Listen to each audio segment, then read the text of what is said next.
Today is exactly the way it was shown to me in a vision. It's worked out exactly. There's nothing short, there's nothing missing. This thing was created in the heaven above. This is just a manifestation. What you're seeing is a manifestation. It has already been done in the heavens. Unomonde started by sharing Habakkuk 2 verse 3. From today onwards, if someone asks you who's that Pumela, whom we saw in your emails and everything, just say, she's that Habakkuk 2 verse 3 girl, because that's how I live my life. I live my life according to Habakkuk 2 verse 3, and I believe it because God is an awesome God. He's a God that nothing is too big for him, but we are the ones who underestimate him. Simkhange teaspoon. We ask for just umhlaba, when what he wants to give us is gold dust, because nothing is too big for him.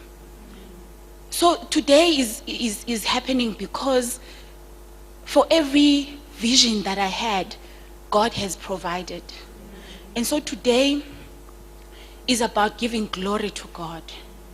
So I'm going to repeat Habakkuk 2 verse 3 because it's so central in my life.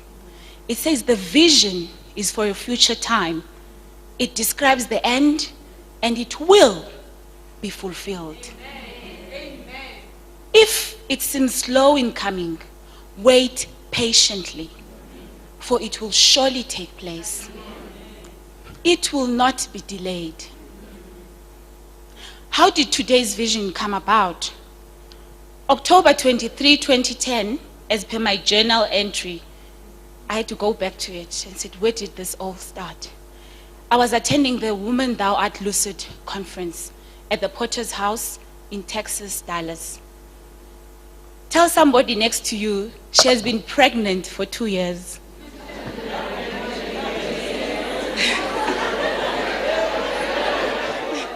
Throughout the week of the Woman Thou Art Lucid conference, I was fasting.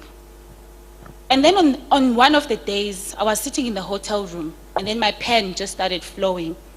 I wrote about today, to the last detail, everything. What the chair covers will look like, what the tablecloths will look like, that there will be a red carpet, everything. I wrote about it in my journal. And okay, let me quote from my journal now that I had written. I said, the idea is to bring together women so that we can get together in a comfortable space and discuss practical life issues. The key is to come up with ideas that work, not ideals that cannot be reached. It's about being real. So today we are going to watch the movie Woman Thou Art Lucid, because even though it's an old movie, it was released in 2004, but the issues that are discussed are still very relevant to us as women today. Today is about loving God and having fun. The time for abazalwane ababorayo is over, Betuna. And uchilo umamuphumla as well. Ukuthi, kudala abazalwane to be those people ngathi bayabora, and like people think they don't have a life and stuff. But really, you can love God and love fun and be crazy for God. Ube iraki nos nolungi, ube iraki kakabawo. Ntozaki. And so for a long time I did not walk with the Lord because abazalwane were too much for me. It was like there is a life, there's life, and then they sit in the corner and watch life pass by. So when I got saved, and thank you, colleague, I'm also born again. Hands up, all the born agains in the house. So when I got saved, I made a vow that one, I would love God and still have fun, that I would continue to love life, and that I would not judge people who are not saved by creating an us versus them. Instead, I will use every opportunity to evangelize. Also not in that old way of going to people and saying, you need Jesus, you need Jesus. For what? People never used to explain.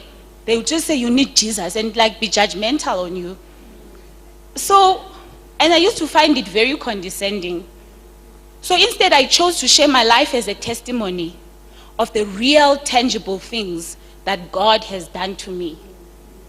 I find that it's more easier to win souls than to sit in a high altar and judge people. Bazalwane, we must be careful not to alienate people. Our lives must be full of light, that those who don't know God but know us can get to know Him through knowing us. In politics, we used to say we should not be ivory towers, comrades. So I think it's also relevant in this walk that we are in as Christians, that we should not be ivory towers and sit here and watch everything there. Oh, about this venue, mind you, when I wrote into my journal, I never knew that Blue Valley hosts events. But somehow it was written in my journal. So when I came back to South Africa after having been in the United States, Unomonde invited me to a function and it was here. And I said, Nomonde, guess what? So I brought her my journal and I showed her my journal, like what I had written about what I had planned and how it was going to take place at Blue Valley and how I did not know why I wrote Blue Valley. And guess where the function is taking place right now? Praise God. Amen. And yes, things do take place in the spiritual realm before they manifest themselves in the natural. And it is for this reason that I have never been worried nor stressed about the success of this gathering. I saw it clearly in the spirit before it came to pass in the natural. And God says, for every vision, there is a provision. I also knew, though, that if you believe God for something, you need to plant a seed. This is why I answered this question about why are you not paying to come here today. I believe God for bigger things. This is just the beginning. And I know that God also loves people who will plant a seed if they do believe Him for something. So this is what it's about today. On Friday, I was actually overwhelmed when I received emails after the interview on Metro FM with Azania. People were emailing me, they were calling this Divine Connection ministry. I smiled and was just looking up to God and saying, Lord, you are awesome. Because on radio, I did not talk about Divine Connection ministry, but people were already calling it Divine Connection ministry. We serve an awesome God. So it means that those who are in the spirit already caught what the bigger vision is. So I thank God for speaking to His people.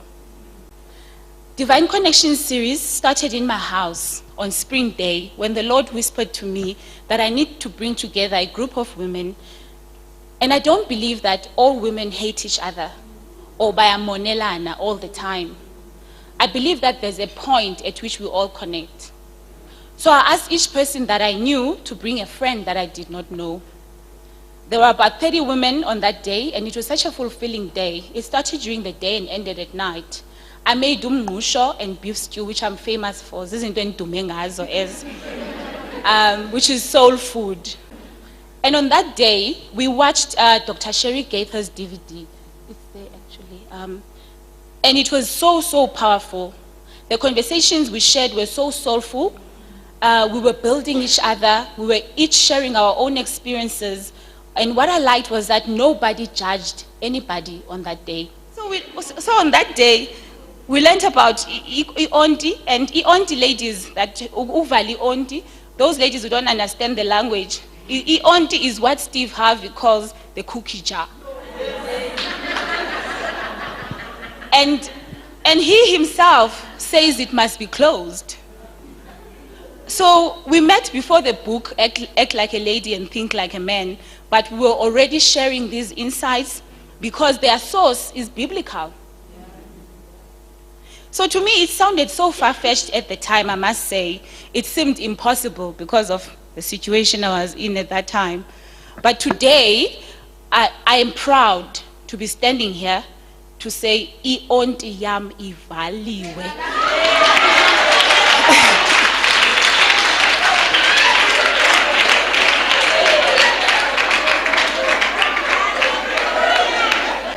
God is a God of second chances. It does not matter that it was opened before, because it was before I saw the light. The reality now is that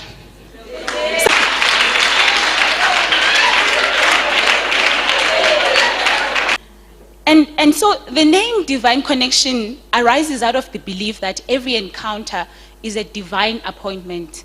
It's not a coincidence. And when I was interviewed by Azania on Metro, I said, whether you meet somebody and it's a good experience or a bad experience, it's okay, because it's part of the destiny, it's part of the divine appointment. Those people are supposed to help you build your character. There's something that you always take out from every experience that when you meet people. Before I explain about Queendom Come, I'm going to ask that we play Israel Musehla's song saying, "For thine is a kingdom," because before we are queens, we have to belong to a kingdom. So the kingdom that we belong to is the kingdom of the King of Kings. So I can't talk about queens without first acknowledging the king. For thine is the kingdom, the power and the glory, forever, forever and ever. Hallelujah. Amen. Can all the queens in the house shout amen? Thank you. Queens, there are also many queens in the Bible. There's Queen of Sheba, there's Candace, there's Abigail, there's Azuba, Bathsheba, Esther, Jecoliah, Jehodan, Jehoaz, Jezebel. Everybody knows Jezebel. Micaiah, Neshusta, Queen Vashti, Zebiah. And some of them we can learn good things from, but even from some we can learn those things that we need to avoid. I identify myself with the Queen of Sheba, hence the Shebaness. I can see myself doing what she did. In 1 Kings 10, verse 1 to 13, they say, "Now when the Queen of Sheba heard of the fame of Solomon concerning the name of the Lord, she came to test him with hard questions. She came to Jerusalem with a very great retinue, with camels bearing spices and very much gold and precious stones. And when she came to Solomon, she told him all that was on her mind. And Solomon asked all her questions. There was nothing hidden from the king that he could not explain to her. And when the Queen of Sheba had seen all the wisdom of Solomon, the house that he had built, the food on his table, the sitting of his officials, the attendance of his servant, their clothing, his cupbearers, and his burnt offerings that he offered at the house of the Lord, there was no more breath in her." So she was taken. And some sources suggest that when King Solomon wrote the Songs of Songs, he was actually in some part attributing these to Queen of Sheba. And although, yes, the Songs of Songs are not just about one man's love for a woman, but really about the mutual love of God and his people. So I can see myself being Queen of Sheba, like going to suss out Solomon, his wisdom, how does he treat himself, how does he treat his servants. And then Carlotta the other day was saying to me, I like poets, I like poetic men. Yes, it's true. I mean, I like men who can, who can be poetic. And so, I can identify with Queen of Sheba with all these things. But there are also other queens, and I'm sure each of us identifies ourselves with different ones. Queen Vashti, who's in the book of Esther, she was the queen, and the king asked her to parade. Now, there are different philosophies about this. I'm not going to go into the feminist philosophy, but I'm going to go into this principle, which is biblical, which says that if you have been given a role, you must play that role. Queen Vashti refused to parade when the king asked him, and so she was fired from the kingdom. And so when I think about this story, I think of just twisting this song that says, and sing like, "I-blessings zasetyenzelwa halala." Let's sing. Ziyasetyenzelwa. I-blessings zasetyenzelwa halala.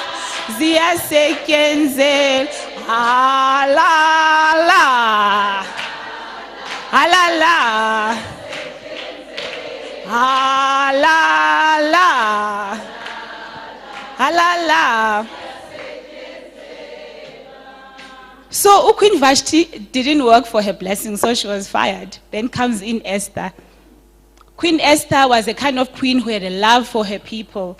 She fasted, she prayed for the liberation of her people, and she ended up taking the throne.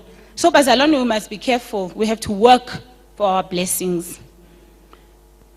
And in Esther 2, verse 17, it says, the king loved Esther more than all the women, and she won grace and favor in his sight more than all the virgins, so that he set the royal crown on her head and made her queen instead of Vashti. So don't be a Vashti mzalwane. Sebenza. Umama Uphumla spoke about Abigail. And so I won't speak much about her, except to say that, I mean, her name means my father rejoices. And she lived her life according to that. She was fine, she was a woman of humility, she was prophetic, and she became a queen. And so she became a queen also because of her wisdom. Queen Jezebel, Bazalwane, is a queen that we should not be. Hence they talk about the Jezebel spirit. Because Queen Jezebel, by manipulation and seduction, she misled the saints of God into sins of idolatry, sexual immorality, and in particular, Jezebel has become to be associated with promiscuity. In modern usage, the name of Jezebel is really sometimes used as a synonym for sexually promiscuous and controlling women. So today, we as the queens of the King of all kings, we need to position ourselves for our rightful place. In the Bible, the queen had the ear of her husband, and sometimes she would pass her insights to her husband, but she also had responsibilities towards her children. She would instill her religious beliefs and moral values in her sons and daughters. And in ancient times, as in now, women taught their children largely by example or through example. So ladies, we need to be spiritual warriors of our families and our nation as a whole. And so why Queendom Come? Queendom Come is about saying to all the queens, you must come together for the glory of God. Can all the queens in the house shout glory? Glory. And coming to the color purple was found, for example, in materials that were used for constructing the tabernacle and the temple. We read that God commanded Moses, saying that, moreover, this is in Exodus 26, verse 1. He said, moreover, you shall make the tabernacle with 10 curtains of fine woven linen and blue, purple, and scarlet thread, with artistic designs of cherubim, and you shall weave them. And then the purple dye itself was also quite valuable. In this context, we can think of Lydia, whom Paul preached. Now, a certain woman, this is in Acts 16, verse 14, where Paul says, now a certain woman named Lydia heard us. She was a seller of purple from the city of Thyatira who worshipped God. The Lord opened her heart to heed the things spoken by Paul. And so part of the inspiration for today actually comes from this House of Lydia concept, that we must be people that are full of love, that are welcoming to other people, that our houses must be a resting place. So for now, this is my house. This is the House of Lydia for today. Lydia was kind, she was prosperous, she was trading in purple cloth. Not everybody traded in purple cloth during those days. Umama Uphumla mentioned that the color purple is associated with royalty and status. For example, they say that so Mordecai went out of the presence of the king in royal apparel of blue and white with a great crown of gold. There is gold. We all know what gold means. It's about riches. And garment of fine linen and purple. And the city of Shushan rejoiced and was glad. This is found in Esther 8, verse 15. And purple is also associated with riches and finery. For example, in the parable that Jesus told of a rich man, he said there was a certain rich man who was clothed in purple and fine linen, and fed sumptuously every day. And this one is in Luke 16, verse 19. And Jesus himself was clothed in purple as a sign of royalty. But because people were trying to mock his royalty and the fact that he was a king of kings and a prince of peace, they clothed him in purple, and then they twisted a crown of thorns on his head. And when they had mocked him, they took the purple off him. And they put his own clothes on him, because they know that this color purple was going to proclaim his royalty. And led him out to crucify him. And this is in Mark 15, verse 17 and 20, where it says Jesus wearing a purple robe during that time. My own journey really probably started a couple of years ago when I had a very bad car accident. That was 2002. I had a very bad car accident. I was in hospital for 2 months. And while I was lying in the hospital bed, some lady who didn't know me from anywhere else came in and said to me, God has a purpose for you. And I was like, what? Purpose? What is that? You know, I didn't know what purpose was. I had no idea. And she was like, look, you have not died from that fatal accident because it was bad. I had to be taken out by jaws of life. The whole place where I was seated shifted in the car. The whole dashboard moved, but I survived. The paramedics thought I was paralyzed, but I was not. I never saw the car, but I saw its pictures. And when I saw the pictures, I said, where was I? Because it was so bad. And so I'm inspired by Jeremiah 1, verse 5, when God says, before I formed you in the womb, I knew you. And before you were born, I consecrated you. I appointed you a prophet to the nations. So when I read that verse for the first time, I said, this is what is linked to purpose. You know, and by the way, ladies, we are all prophets. And gone are the days when a prophet was someone sitting in some place and you'd come in and, you know, we are all prophets where we are, and we should always remember that. But one of the things that changed me, because yes, I do come from that political comrade background, and I was so stubborn, and I used to ask, I didn't understand the Bible, and I used to be like, I want to understand it, you know, in terms that are practical. It doesn't make sense to me. But God really meets where you are, because and I also felt that maybe God is for perfect people, and I felt that I was not perfect, and so I would not qualify. But one day I visited, I was in Durban, and there's a family that I met, and they played me a DVD, and the DVD was T.D. Jakes, and it was saying, grasshoppers don't eat grapes. So this is the DVD that really changed me, because when I watched this DVD, I realized that, first of all, we are all work in progress, and that you don't have to be perfect, and that God will meet you where you are. And in this DVD, T.D. Jakes says that we are all blessed.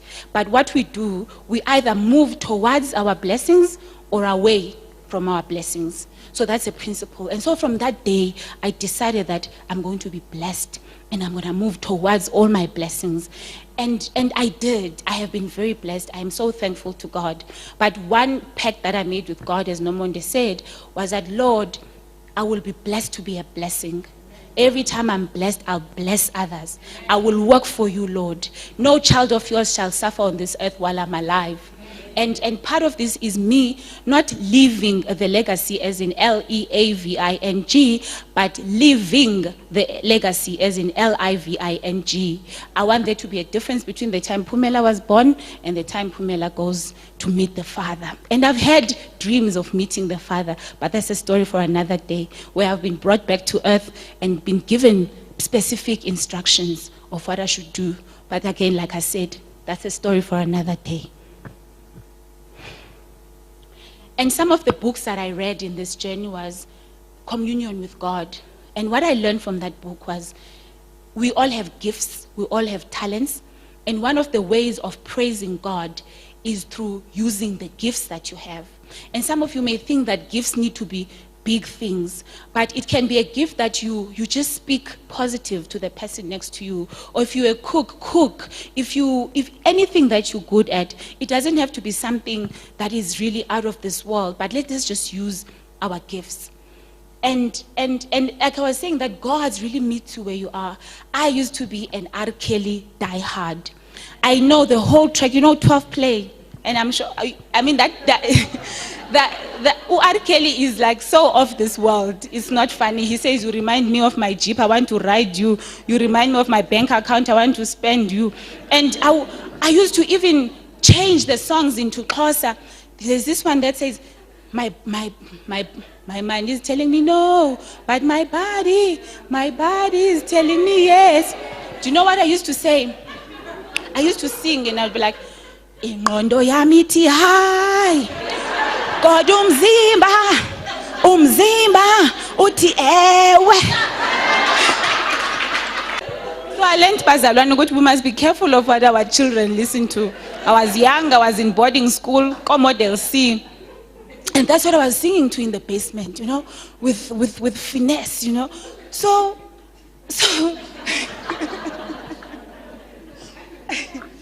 so as I started walking with the Lord also started changing even the R. Kelly songs, The Lord made R. Kelly even sing songs like Happy People. And if you listen now to this song, it says, love God. And so I'm just going to ask happy ladies to just come to the front and just dance for the Lord for this song. Be the Davids. So come to the front, ladies. Ladies and gentlemen, this here's another one for the steppers. DJ Wayne Williams, put the record on.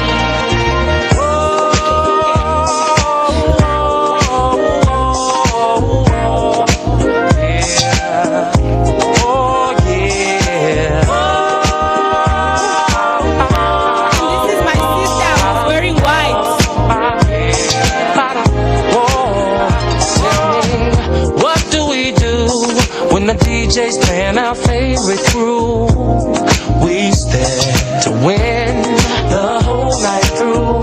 And what do we do when we're all dressed up and in the mood? We stand to what a stepper's groove. Where do we go soon as the weekend gets here? The club. Why? To party and have some fun. What is it that can come and take away all your stress? Tell me. Music. Of all the questions you have passed my test. Happy people. Yeah. Oh, yeah, yeah. Keeps the world turning. Oh, yeah. Turning. I believe that happy people. Yeah. Oh, yeah. Keeps us all dancing. Dancing. Dancing. Whoa. Happy people.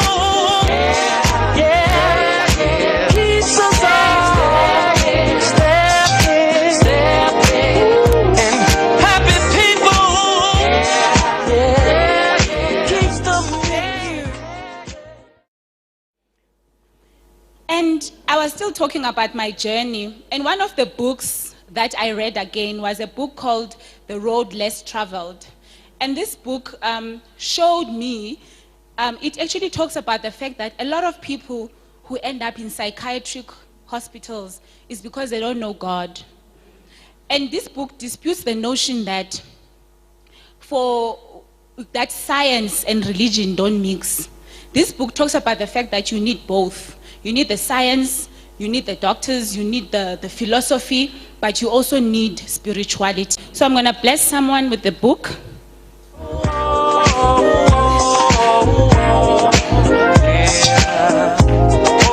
And then another book that I read, and which is, people were telling me that I've lost weight, and they said, what's the formula? My answer was, I live a fasting and praying life. That's the only way that, and it's like I didn't wake up and say I want to lose weight. But because of prayer and the fasting life that I live, it has happened that I probably look more beautiful than I did 10 years ago. And so I also again want to use this opportunity to bless someone. DJ Wayne Williams, put the record on. We stand to win the whole night through. And what do we do dressed up and in the mood. We stand to what? And one of the verses that built me, ladies, when I was starting this journey was, the first one that ever spoke to me was Romans 8, verse 28. For in all things God works together for good for those who love him and are called for his purpose. You are a child of God. Your playing small does not serve the world. There is nothing enlightening about shrinking so that other people will not feel insecure around you. We are all meant to shine as children do. We are all meant to make manifest the glory of God that is within us. It is not just in some of us, it is in everyone. And as we let our own light shine, we unconsciously give others permission to do the same. And as we are liberated from our own fears, our presence automatically liberates others. Thank you, thank you, thank you, ladies.